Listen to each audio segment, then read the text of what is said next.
ہمارے رب ہمیں تو نے دیا رمضان ہے، بخشوائے نا جو خود کو وہ بڑا نادان ہے۔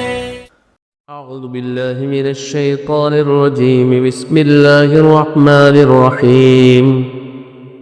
قد افلح من زکاها وقد خاب من دساها، كذبت ثمود بطغواها إذ انبعث أشقاها، فقال لهم رسول الله ناقة الله وسقياها، فكذبوه فعقروها، فدمدم عليهم ربهم بذنبهم فسواها، ولا يخاف عقباها۔ کل گزشتہ بھی بھائی تذکرہ ہوا تھا کہ تزکیہ جو ہے بہت ساری چیزیں ہوتی ہیں اس میں، کہ انسان کا سب سے پہلے تو بھائی دل و دماغ کفر و شرک اور نفاق جیسی گندی چیز سے پاک ہونا چاہیے۔ اس کے علاوہ انسان کا جسم، ظاہری حالت اور عقائد ہے، اخلاقیات ہیں، اعمال ہیں، باطن کا تزکیہ، یہ سب چیزیں اس میں داخل ہیں۔ اللہ تعالیٰ فرماتے ہیں کہ جس شخص نے نفس جو ہے ایک قیمتی جوہر ہے، جس نے اس کی اصلاح کر دی تو وہ کامیاب ہو گیا۔ وَقَدْ خَابَ مَنْ دَسَّاهَا، اور جس نے اس کی اصلاح نہ کی وہ نامراد ہو گئے۔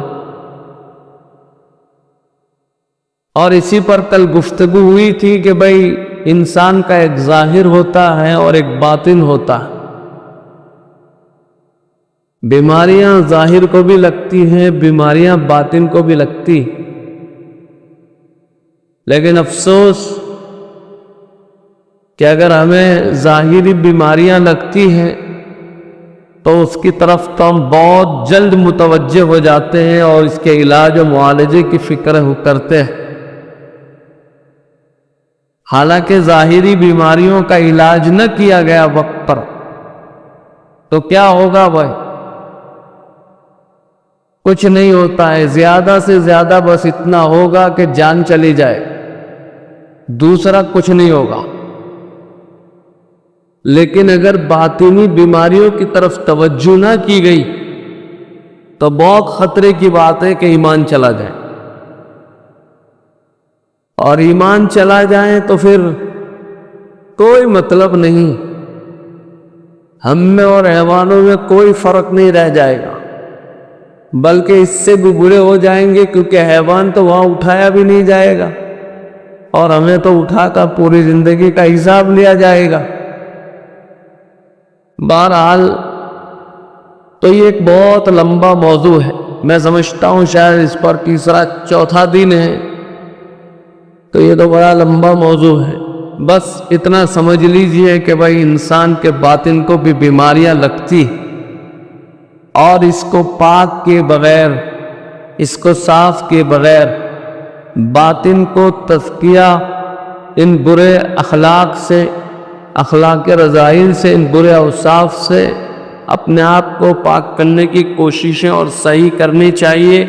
اللہ تعالیٰ کے ہاں وہی دل منظور و مطلوب ہے، الا من اتى اللہ بقلب سلیم، یہاں تو قلب سلیم لے کر آنا بھائی، بس صاف شفاف دل منظور ہوگا، وہ تکبر سے پاک ہونا چاہیے۔ تکبر میں نے بتایا تھا نہیں کہ بڑائی صرف کسی ایک چیز سے نہیں آتی، گھمنڈ کسی ایک چیز کا نہیں ہوتا ہے، یہاں تک کہ گھمنڈ علم کا بھی ہوتا ہے اور گھمنڈ تقوی کا بھی ہوتا ہے۔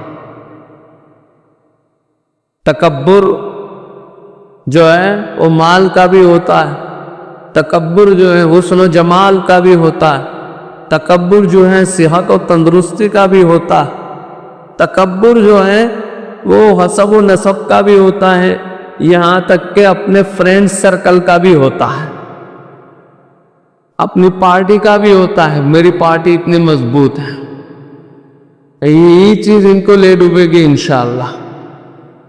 تو یہ تکبر جو ہے یہ ایک باطنی بیماری ہے. پھر حسد پر تذکرہ ہوا تھا. حسد سنگین بیماری ہے اور یہ نبوت کے گھرانے کو بھی جب لگتی ہے تو بخشتی نہیں ہے بھائی. اور حسد جب کسی کے اندر آ جائے تو نبی علیہ السلام نے فرمایا حسد انسان کی نیکیوں کو اس طرح کھا جاتا ہے جس طرح آگ سوکھی لکڑیوں کو یا اس طرح پال. غیبت یہ ایک سنگین بیماری ہے. جھوٹ بولنا، دھوکہ دینا، بد نظری کرنا، یہ سارے خرابیاں ہیں. اللہ تعالیٰ ان سب اخلاق کے رذائل سے ہم سب کو پاک صاف فرمائے. لیکن یاد رہے اس کے لیے ہمیں محنتیں اور کوششیں بھی کرنی پڑے گی بھائی. اس کے بغیر کچھ نہیں ہوتا ہے. یہ تو جانا پڑتا ہے بڑوں کے پاس، مشائخ کے پاس، اس کے جاننے والوں کے پاس. ریاضتیں کی جاتی ہیں، مجاہدے کیے جاتے ہیں. اب تو وہ زمانہ چلا گیا بھائی. اب تو ریاضتوں اور مجاہدوں کا زمانہ چلا گیا. ورنہ کسی زمانے میں بڑوں نے اور اکابر نے بہت مجاہدے کروائے. شیخ عبد القدوس گنگوہی رحمۃ اللہ علیہ گنگو کے بہت بڑے بزرگ گزرے، بڑے آدمی تھے. ان کے پاس ابو سعید نامی ایک شخص رہتا تھا. حضرت کی صحبت میں رہے. حضرت نے ان کو اپنا خلیفہ بھی بنایا اور بعد میں انہوں نے اپنے علاقے میں جا کر کام شروع کر دیا. ایک وقت آیا کہ شیخ عبد القدوس گنگوہی کا جو پوتا تھا اس کو یہ تمنا ہوئی کہ بھائی مجھے بھی باطنی نعمت حاصل ہونی چاہیے. تو اس نے ایک نظر کی کہ بھائی میرے دادا سے کن کن لوگوں نے فائدہ اٹھایا ہے. تو اس میں ان کا ابو سعید کا نام نظر آیا کہ یہ شخص دادا کے ساتھ بہت رہے ہیں، ان کے پاس جا کر یہ باطنی نعمت حاصل کرنی چاہیے. چنانچہ اس نے ابو سعید کو خط لکھا کہ میں آنا چاہتا. ان کو بڑی خوشی لگی کہ میرے شیخ کا پوتا آ رہا ہے. جیسے اہل گودرا کو خوشی ہوئی تھی جب یہاں کوئی آنے والا تھا تو پورے گودرا کو لائٹنگ سے سجا دیا تھا مردود کے لیے. تو حضرت کو بھی بڑی خوشی ہوئی کہ بھائی میرے شیخ کا پوتا آ رہا ہے. تو انہوں نے اپنے علاقے کو وہ کمکمے اور چمک دمک کر دیا اور ان کا استقبال کیا. جب وہ آئے اچھی اچھی مرنگن غذائیں گلائی اور جب انہوں نے جانے کا ارادہ کیا تو بہت سارے قیمتی تحفے تحائف بھی پیش کیے. تو انہوں نے کہا کہ میں یہ لینے نہیں آیا. تو انہوں نے پوچھا تو پھر کیا چاہتے ہو؟ کہ میں وہ دولت لینے آیا ہوں جو تم نے میرے دادا سے حاصل کی ہے. کہ اچھا وہ لینے آیا ہو. ادھر ہمارا کتوں کا باڑا ہے، وہاں کتے باندھے رکھے، ان کے دانے پانی کا نگرانی کرو. چلو جاؤ اس باڑے میں جا کر.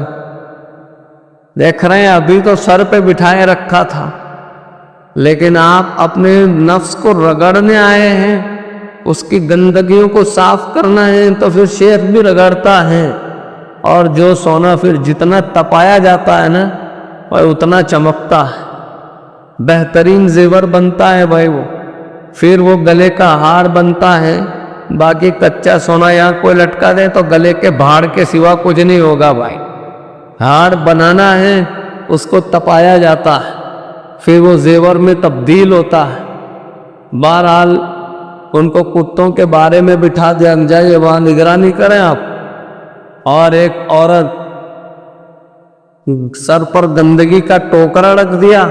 حضرت نے کہا اس کے قریب سے گزرنا. چنانچہ وہ عورت سر پر گندگی کا ٹوکرا لے کر اس قریب سے گزرے شہزادے کے. اس نے بہت منہ چڑھایا، منہ بگاڑا. حضرت نے پوچھا کیا حالت تھی ان کی؟ کیا بہت منہ بگاڑا تھا. کہا ابھی شہزاد جی باقی. کچھ دن گزرے کہ پھر اس کو کہا گزر اس کے بعد سر کوشش یہ کرنا کہ اس پر تھوڑی نجاست گرے. سناتے وہ عورت واپس وہاں سے گزری, اس پر تھوڑی نجاست گرائی. صاحبزادے نے کہا اچھا ہوا گنگو نہیں ورنہ خیرت بگاڑ دیتا تیری. ابھی تو ہم بے بس ہیں.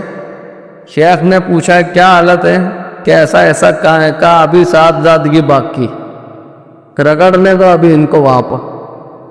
کچھ دن گزرے کہ پھر شیخ نے کہا اس عورت کو کب اس کے آگے سے گزرو اور اس کے قریب پہنچو تو ٹوپڑا لے کر اسی پر گر جا گندگی کا.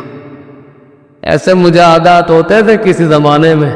بہرحال وہ عورت جب گزرنے لگی تو اس کے قریب جا کر گر گئی, ساری گندگی اس پر گرا دی. تو وہ اٹھا اور کہا بہن میری وجہ سے تو نہیں گر گئے آپ کو چوٹ تو نہیں لگی. اس عورت نے کہا آپ کا یہ سب بگڑ گیا, یہ صاف ہو جائے گا, آپ کو کوئی تکلیف نہیں ہوئی. پوری حالت بدل لی. شیخ کی توجہ کا اثر ہوتا ہے. تمہارا حقیقی باپ تو سویا ہوا ہوتا ہے لیکن دور بیٹھا ہوا کوئی دعائیں دیتا ہے. تو یہ شیخ کے توجہات کے اثرات ہوتے ہیں, یہ ہمیں سمجھ میں نہیں آتے ہیں بھائی. اب تو موبائل کی دنیا نے سب کچھ سمجھ دیا ہے. اگر اب بھی عقل باقی ہے تو دور دراز رہ کر بھی باتیں ہو سکتی ہیں. آپ پوری کنٹری چھوڑ دیں, واٹس ایپ کی دنیا سے باتیں کریں, آپ ایک دوسرے کے سامنے بھی نہیں ہے لیکن فیل ہوتا ہے کہ بھائی آمنے سامنے بیٹھے ہیں سب, اور الگ الگ ہو کر بھی بہت بڑے ٹولے میں رہ کر باتیں ہو سکتی. بہرحال تو بھائی شیخ نے پوچھا کیا پوزیشن ہے. اس عورت نے کہا کاش تو پورا مزاج تبدیل ہوگا. کہ اچھا چلو اصلاح ہو گئی ان کی, باہر لاؤ ان کو اس بارے سے. دیکھو پروموشن دیا جا رہا ہے لیکن وہاں آزمائشیں تو ضرور ہوتی. بہرحال ان کو باہر لائے گئے. اب شیخ نے نیا حکم جاری کر دیا کہ دیکھو میں شکار پہ جا رہا ہوں اور تمہیں ساتھ میں چلنا ہے, اور یہ شکاری کتا جو ہے وہ آپ کے ہاتھ میں رہنا چاہیے, اور جب تک میرا حکم نہ ہو زنجیر نہیں چھوڑنی چاہیے. اور پھر ان کو ہاتھ میں وہ تھما دیا اور نکلے لے کر. ظاہری بات ہے کہ کتا جب شکار کو دیکھے گا تو بھاگے گا. وہ اس نے بھاگنا شروع کیا تو یہ بھی چونکہ شیخ کا حکم تھا کہ زنجیر آنکھ سے نہ چھوٹے, یہ بھی لڑکتے لڑکتے چلے. کہیں پتھر لگا, کہیں کانٹا چبھا, جنگل ہے, لہو لہان ہو گئے, بہت زخمی ہو. شیخ نے پوچھا ارے اتنی چوٹیں آئی, آپ چھوڑ دیتے زنجیر؟ کہ نہیں حضرت آپ کا حکم تھا نا, اس کو میری اجازت کے بغیر چھوڑنا نہیں. اس لیے کہ اچھا ٹھیک ہے. رات کو خواب میں دیکھتے ابو سعید کے شیخ عبد القدوس گنگوئی تشریف لائے اور فرمایا میری اولاد سے اتنے کڑے مجاہدے نہ کروا, میں نے تو اس سے اتنے کڑے مجاہدات نہیں کروائے تھے. بہرحال نفس کو رگڑنے کے لیے کڑے سے کڑے مجاہدے کرنے پڑتے ہیں, لیکن وہ زمانہ چلا گیا. سمجھ رہے ہیں مولانا رومی رحمۃ اللہ علیہ جو ہے بھائی بہت بڑے عالم ہیں. ہاں فن تصوف میں ان کی کتابوں کا بہت سہارا لیا گیا ہے. تو مولانا رومی رحمۃ اللہ علیہ ایک زمانے میں ایک جگہ پڑھانے بیٹھے تھے. اب چونکہ وہ زمانہ ایسا نہیں تھا کہ بھائی ایک ماسٹر کاپی نکالی اور پرنٹنگ پریس میں ڈالی 200-300 کاپی نکال دے, ایسا نہیں ہوتا تھا. اس وقت کتابیں جو ہاتھ سے تصنیف کی جاتی تھی. مولانا رومی رحمۃ اللہ علیہ کتاب پڑھا رہے تھے. ایک فقیر نما شخص, سمجھ رہے ہیں, سادہ سیدھا آدمی جھولا لٹکائے ہوئے وہاں سے گزر رہے ہیں. فقیر نما شخص, درویش, الہی کیا رکھا ہے ان کر کا پوشوں میں, ید بیضا لیے بیٹھے ہیں اپنی آستینوں میں. گر چاہتا ہے درد دل تو کر خدمت فقیروں کی, کہ گوہر ملتے نہیں ہیں بادشاہوں کے خزینوں. یہ دیکھنے میں بڑے سیدھے سادے لوگ ہوتے ہیں, لیکن اللہ تعالیٰ نے ان کے سینوں میں جو نعمت چھپا رکھی ہے وہ بڑی قیمتی ہوتی ہے۔ شاہ ولی اللہ صاحب محدث دہلوی رحمۃ اللہ علیہ مغل بادشاہوں کو مخاطب کر کے کہا کرتے تھے، اے مغل بادشاہوں، ولی اللہ اپنے سینے میں ایک دل رکھتا ہے جو تمہاری شاہی تاجوں میں جو جڑے ہوئے موتی ہیں اس سے کئی زیادہ قیمتی میرا دل ہے۔ ہاں، بہرحال تو وہاں سے ایک درویش نما شخص گزر رہا تھا۔ مولانا رومی تو طلباء کو پڑھا رہے تھے۔ اس شخص نے پوچھا، یہ چیز یہ کیا ہے؟ آپ کو سمجھ میں نہیں آئے گا، آپ آگے جائیں۔ وہاں قریب میں ایک ہاؤس تھا، اس فقیر نما درویش شخص نے وہ کتاب ہاتھ میں اٹھائی اور اس حوض میں ڈال دی۔ طلباء برہم ہو گئے، طلباء کے پیشانیوں پر غصے کے آثار تھے۔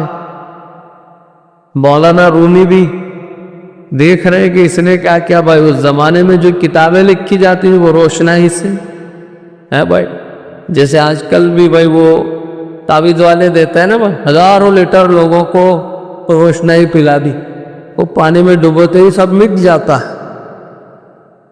تو اس طرح لکھی ہوئی کتاب تھی بھائی، یہ تو سب لکھا لکھایا مٹ جائے گا۔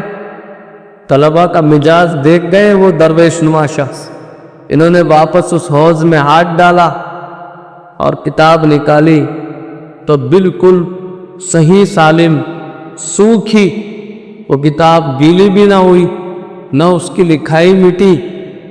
تو انہوں نے پوچھا مولانا رومی نے، یہ چیز یہ کیا؟ یہ سمجھ میں تم کو نہیں آئے گا۔ تو مولانا رومی نے پوچھا، اس کو سمجھنے کے لیے کیا کرنا پڑے گا؟ پہلے یہ دکان بند کر دو، سمجھ رہے ہیں، یہ پڑھنا پڑھانا بند کر دو، چلو اٹھاؤ یہ ہمارا بستر ہوٹلا اٹھاؤ، چلو ہمارے پیچھے۔ 10 سال تک ایسے مجاہدے کروائے ان کے پاس۔ مولانا رومی فرماتے کہ رومی اس وقت تک مولوی رومی نہیں بنا جب تک کہ شمس تبریز کا غلام نہ بنا۔ خادم بنے بغیر کوئی مخدوم نہیں بنتا ہے۔ آقا بننا چاہتے ہو، غلام بنو کسی، اور جا کر اپنے آپ کو مٹا دو ان کے سامنے جا کر۔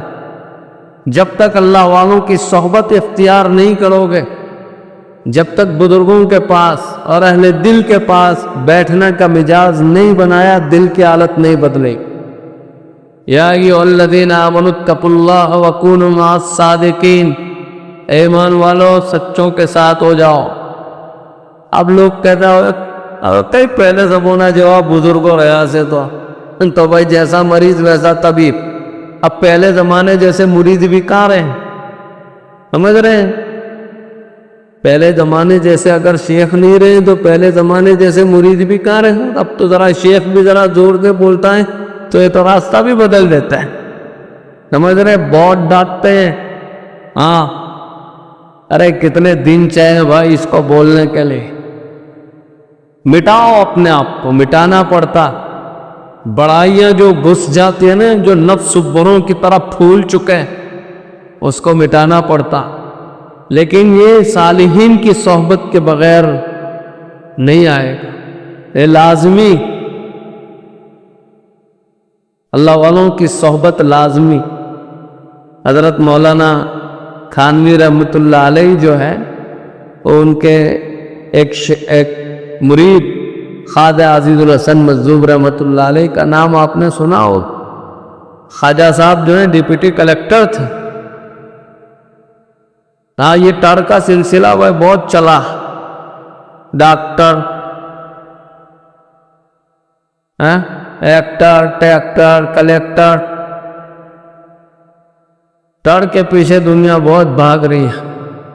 ایک ٹر کنڈکٹر کے پیچھے بھی آتا ہے۔ اب اگر واقعتاً انسان نے صحیح زندگی گزار دی تو تر بتر ہو جائے گا، اور اگر صحیح زندگی نہیں گزاری، اپنے نفس کی اصلاح نہیں کی، گندگیوں سے آلود رکھتا، تو جہنم میں بھی پھر ایک گٹر ہے تو اس میں جائے گا جتنے ٹر ہیں۔ خیر، تو خواجہ صاحب ڈپٹی کلیکٹر تھے۔ خواجہ صاحب کو ایک خیال آیا کہ یار یہ کب تک، مجھے تو انسان بننا ہے، حضرت تھانوی کا زمانہ تھا، وہ حضرت تھانوی کی صحبت میں پہنچے. حضرت تھانوی نے آنے کی وجہ پوچھی، کیسے آنا ہوا ہے ڈپٹی صاحب؟ خواجہ صاحب چونکہ شاعرانہ مزاج بھی رکھتے تھے، خواجہ صاحب نے ایک ہی شعر میں اپنے آنے کا مقصد بیان کر دیا. فرمایا، نہیں کوئی اور خواہش تیرے در پہ لایا ہوں، نہیں کوئی اور خواہش تیرے در پہ لایا ہوں، مٹا دیجئے میں تو مٹنے آیا ہوں. بس پھر کیا کہنا تھا. حضرت تھانوی رحمت اللہ علیہ کی توجہات میں اور خواجہ صاحب کی طلب نے دل کی دنیا کو وہ بدلا ہے کہ ایک مرتبہ خواجہ صاحب نے وجد میں آ کر، محبت الہی میں آ کر جو اشعار کہے تھے کہ ہر تمنا دل سے رخصت ہو گئی، اب تو آ جا، اب تو خلوت ہو گئی، اور تجھ اکیلے سے کیا محبت ہو گئی، ساری دنیا سے نفرت ہو گئی. بہرحال خواجہ صاحب کی حالت بدل. اور کیوں نہ ہوتا بھائی، یہ تو وارثین انبیاء ہے حقیقی معنی میں. نبی علیہ السلام کے پاس بھی طفیل ابن عمرو الدوسی جو آیا تھا یمن کا بادشاہ، آپ علیہ السلام کی لمحوں کی صحبت نے باطن تو باطن ظاہر بدل دیا تھا. یہ بھی حقیقی معنی میں وارثین انبیاء ہیں، ان کی صحبتیں بھی باطن تو باطن ظاہر بدل دیتا ہے. ڈپٹی صاحب نے آنن فانن اپنا لباس بھی بدل دیا، سر پر عمامہ تھا، اور ان کا ایک خاص دوست جگر مراد آبادی تھا. اس نے جب خواجہ صاحب کو دیکھا تو خواجہ صاحب کو کہہ رہے ہیں کہ یار تو ڈپٹی کلیکٹر تھا، ارے تیری حالت ایسے کیسے ہو گئی؟ تو خواجہ صاحب نے کہا، یہاں بھائی مولانا تھانوی نام کا ایک آدمی ہے، واقعتاً اس کی صحبت نے سب کچھ بدل دیا. جگر صاحب نے کہا، یار مجھے بھی لے چلو، لیکن 2 عادتیں میرے اندر ہیں، وہ 2 عادتیں باقی رہے گی میرے اندر. کہ کون سی؟ کہ یار ایک کبھی داڑھی نہیں رکھوں گا، ایک تو بھائی کبھی داڑھی نہیں رکھوں گا، اور دوسرا مجھے شراب پینے کی عادت ہے، یہ چھوٹے گی نہیں.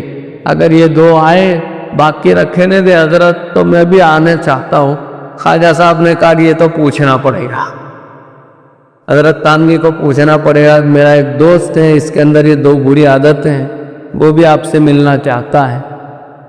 بہرحال خواجہ صاحب نے آ کر حضرت شیخ تھانوی رحمۃ اللہ علیہ کے سامنے بات کی کہ میرا ایک دوست ہے اور اس کی تمنا ہے. حضرت تھانوی نے کہا کہ ان کو جا کے کہہ دینا کہ تاریخ کے سلسلے میں ہم کبھی آپ کو کچھ کہیں گے نہیں. رہی بات شراب کی، تو بھائی خانقاہ جو ہے قومی ادارہ ہے، میں خانقاہ میں شراب نہیں پینے دوں گا، میرے گھر میں مہمان بنا کر وہاں شراب پلا دوں گا. کون کہتا ہے اللہ والے گنہگاروں سے نفرت کرتے ہیں؟ نہیں، ہرگز نہیں. کوئی بھی اللہ والا کسی گنہگار سے نفرت نہیں کرتا. ہاں، اس کے گناہوں سے نفرت ہوتی ہے، گنہگار سے نفرت کرنے کا حق کسی کو نہیں. کوئی اللہ والا کسی گنہگار سے، اور وہ تو چاہتے ہیں کہ آئیں ہمارے پاس، ایسے لوگ آئیں. ان کی توجہات میں بڑا اثر ہوتا. نگاہیں ولی میں وہ تاثیر دیکھی، بدلتی ہزاروں کی تقدیر دیکھی. ان کی نگاہوں میں اللہ نے وہ تاثیر رکھی ہے کہ ان کے پاس روزانہ کچھ دیر بیٹھنے سے رفتہ رفتہ دل کی دنیا بدلتی ہے. وہ ان نلکی میں سے ایک قطرہ قطرہ ٹپکتا ہے، قیمتی ماربل پر بھی وہ دبا چھوڑ دیتا ہے. ان کی نگاہوں میں اثر ہوتا ہے.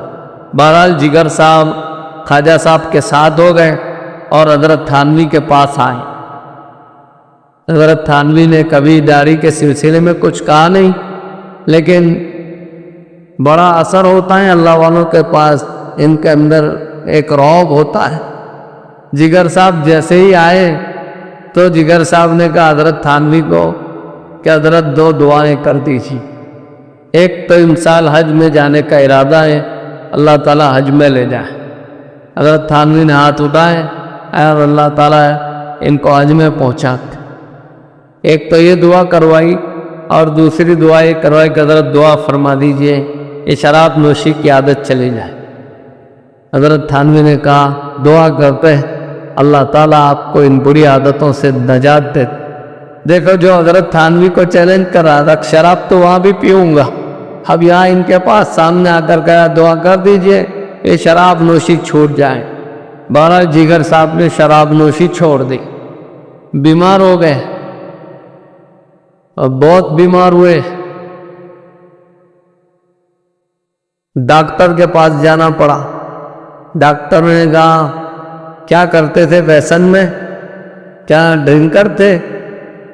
کہ جگر صاحب تھوڑا تھوڑا پیو، ایک دم سے نہیں چھوٹتا، کہ اگر نہیں پیوں گا تو کیا ہوگا، کہ مر جاؤ گے، کہ نہیں پینا ہے، اور اللہ کو کہوں گا کہ ایک گناہ چھوڑنے میں جان کی بازی لگا کر آیا، وہ شاید مخفیج ہو جائے۔ بس اسی بات نے جگر صاحب سے نشہ چھڑوا دیا، پھر کبھی نشہ نہیں پیا۔